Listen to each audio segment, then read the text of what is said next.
Thank you. Christina Partsinevelos, Fox Business. I want to focus on markets because I'll leave it to everybody else to talk about impeachment. Markets reacted positively after you spoke about China and that it would happen sooner rather than unexpectedly. Yet you have the foreign minister of China saying that they have no intention of unseating the United States, and yet they're investing heavily in infrastructure and military. Not anymore, maybe. But what is and different maybe they this just time? say that, Christina. What is different this time, though? The fact that you're saying it's progressing. Oh, I just think it's progressing. I think they want to make a deal. They're losing their supply chain. Do you have something specific? Well, I don't want to say that, but I can tell you that these two men, and in this case, more specifically, Steve, we're having some very good conversations, and I guess it's next week that a group is coming in, and the week after. So we have a lot of talks going on, and also by telephone. They want to make a deal, and you know why they want to make a deal? Because they're losing their jobs, and because their supply chain is going to hell, and companies are moving out of China, and they're moving to lots of other places, including the United States, and that's not good. That's far worse than they thought. And by the way, in the meantime, we're taking in billions and billions of dollars in tariffs. We're taking in tremendous numbers in tariffs, and we're helping our farmers who got targeted. Now, by the way, China is starting to buy our agricultural product again. They're starting to go with the beef and all of the different things. Pork, very big on pork. But if you look and if you see, and they actually put out, I think, a statement, but they're starting very heavy to buy our ag again. No, they want to make a deal, and they should want to make a deal. The question is, do we want to make a deal? If USMCA doesn't pass through Congress, is that it for NAFTA? Well, that would be a shame. Well, I don't want to answer that question, but you know how I feel about NAFTA. I think NAFTA is the worst trade deal ever made, although I also happen to think World Trade Organization was not one of the greats. Not one of the greats. That was the creation of China, which went like a rocket ship from the day they signed. It was terrible. But no, we're going to find out. That's going to be a very interesting question with Nancy and Chuck and all of these people focusing on the witch hunt because they can't beat us at the ballot. They can't beat us at the ballots, and they're not going to win the presidential. We're having great polls. We have internal polls that are Ohio, Iowa, Pennsylvania's looking good. North Carolina, we just won 2 races that a lot of people we thought we were going to lose both those races. One was down 17 points 3 weeks before the race, and he ended up winning by a substantial margin, and Dan Bishop. And then we had a second race, as you know, and he was up 1 or 2 points, and he ended up winning by, what was it, 25 points or some incredible, I'll ask you folks, because I don't want to be inaccurate, otherwise I'll have a front page story. We have breaking news. Trump exaggerated. But he won by many, many points, and he was leading by maybe 2, maybe 3, but he won by in the 20s. So so we're looking great in North Carolina, looking great in Florida. And you had 1 or 2 congressmen, Democrats, saying, listen, we can't beat him at the election, so let's impeach him, right? Didn't you hear Al Green? That's a beauty. He's a real beauty, that guy. But he said very distinctively, it was all over the place. I don't know, they're trying to lose that tape, I guess. But he said, we can't, essentially, he said, we can't beat him, let's impeach him. That's pretty dangerous stuff. Steve, go ahead.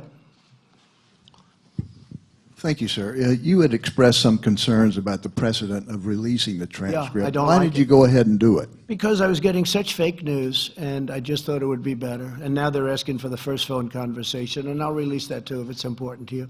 But they're asking for, because I had a conversation previous on a previous election plateau that he had hit.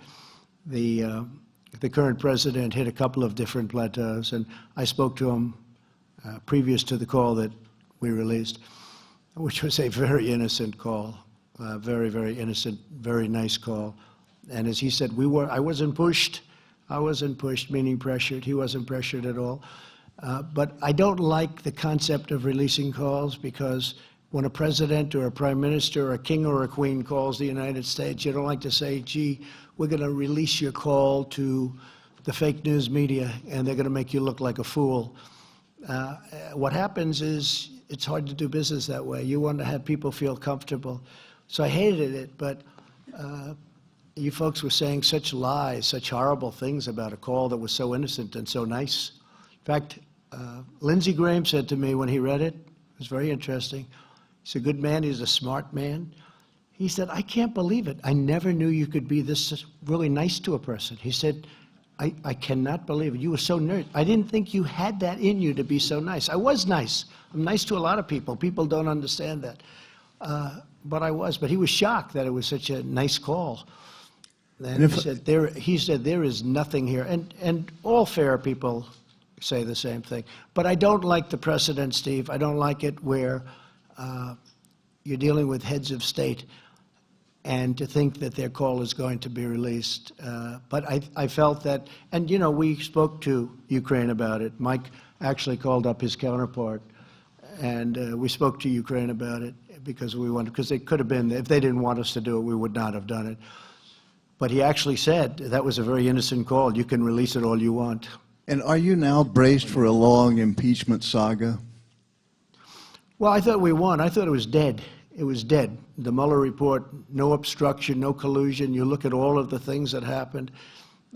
Corey Lewandowski was fantastic the other day as a person that they have been tormenting. You look at all the people that they've tormented, all the legal fees. People came here with bright eyes. They wanted to make life so great for other people, and they left where they spent hundreds of thousands of dollars in legal fees that they didn't have.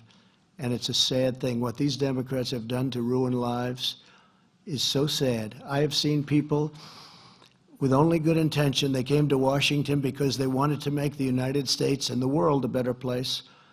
And they went home, they were dark. They got hit by Mueller subpoenas. I think there were 2,500 subpoenas, or some ridiculous number. 500 people were interviewed, and yet they don't interview Joe Biden and his son. If you're a Democrat, you have automatic protection. That's years and years of people putting in certain people into positions. But when you look at all of the trauma that these fakers have caused, and the press, look, the press is, much of the press is not only fake, it's corrupt. These stories they write are corrupt. They're so wrong, and they know that. You know, it used to be, I used to get great press until I ran for politics. I mean, I used to be the king of getting good press. I was very good at it, and I got good. I mean, they covered me well for what otherwise I probably wouldn't be here. And once I ran, I said, boy, this is incredible. But if you see the way they treat my family, used to be treated great. My family works so hard. The people that work with me, these people, all of these people, they work so hard. They've done such a good, look, we have the greatest economy we've ever had. We have a military, $2.5 trillion. We've rebuilt our military. You don't hear the vets complaining. We got choice approved. It couldn't be approved. But when you see what happened with the viciousness, and when you see little Adam Schiff go out and lie and stand at the mic, smart guy, by the way, stand at the mic and act like he's so serious, and then he goes into a room with Nadler, and they must laugh their asses off. They must laugh their asses off. But it's so bad for our country. People have said, Rush Limbaugh, great man, Sean Hannity said it, a lot of people have said it, Mark Levin, they said they don't know if one man anywhere in the world with all the men they know, or woman, that could handle what I've had to handle. And I think that's true, but I handle it. To me, it's like putting on a suit. All right, how about one more question? Question on the economy. A question on the economy. Go ahead. Go ahead. Hi, Mr. President. VPI-TV from Venezuela, Caracas, Venezuela. Good, wow. Yeah. How are you doing? How are you doing over there? Pretty bad. Yeah, Our situation I would say is pretty bad, yeah. Sad. Yeah, but we are fighting. And it was one of the great countries and one of the richest countries not so long ago, Yeah. 15 years ago. It's incredible. But we are going to make it. Right. I agree with that. And we're helping you. Yeah. We're helping you. Yeah, I know. And thank you. Go ahead. I have two questions to take advantage of this. Maduro traveled to Russia and Diosdado Cabello to North Korea, two of the most antagonist nations in the U.S. interests. What can be done to contain this? What are they looking for in that country? And because the special envoy, Mr. Abrams, said that the Russians are willing to negotiate it. This is one question. And the other, Mr. President, you say that the socialists is one of the biggest challengers. You said yesterday in the United Nations, but the region is far from safe. Maduro is still a dictator, full in power, and in Argentina and Brazil are under threat about the socialists and populists. Are you worried about it? Well, I just say that socialism will never happen in the United States, can't happen in the United States. And Venezuela, unfortunately, I have to use your country as the example of what socialism can do, how it can tear the fabric of a country apart. Because I know a lot about Venezuela. I've had many friends of mine come from Venezuela. They live, many in Miami, a certain section of Miami. I won't mention the name because they'll say I'm thinking about my business, and I'm not. But they are fantastic people, and they like your president. They voted overwhelmingly for me. They like what I'm doing for Venezuela. We have Venezuela very much in our hearts and very much in our sights, and we're watching it very carefully. And you know what I would say? We're giving millions and millions of dollars in aid, not that we want to from the Maduro standpoint, but we have to because on a humanitarian, people are dying. They have no food, they have no water, they have no nothing. They're dying, no medicine. Their hospitals are closed or don't even have electricity. It's so sad to see. Let me just say that we have it under control.